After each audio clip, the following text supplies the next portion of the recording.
Today we're talking about my number one strategy for kids who love to argue. These are kids who will get you into a conversation and you will look back and say, where the heck did the last 10 minutes of my life just go? Because these kids are good at taking us in circles.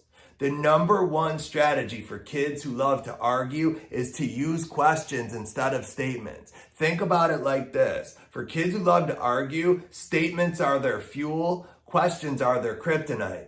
I said sit down. No. Yes, no, yes, no, yes. Boom, you're in a power struggle. Versus, hey, come here, I want to talk to you.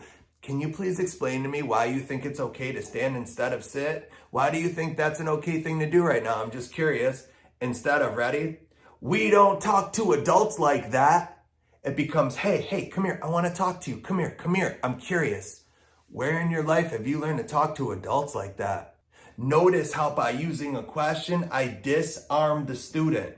I take the argument away from them, and that's always the goal. The goal is to take the argument away from the kid. Pick one day of your life.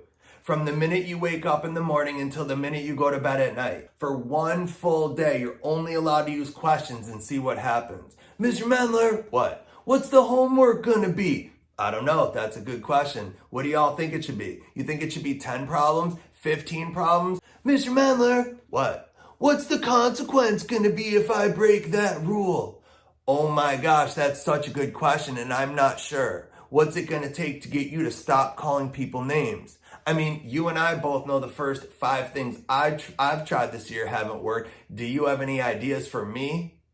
Notice how when I take my time to use a question, I put all the decision making back on the kid. And generally, kids who love to argue, oppositional kids, are lacking power and control in their life. Power and control is the root cause of their behavior. So being inappropriate, calling out, being disrespectful, talking back, arguing, that's not the problem. It's the symptom/solution to the problem.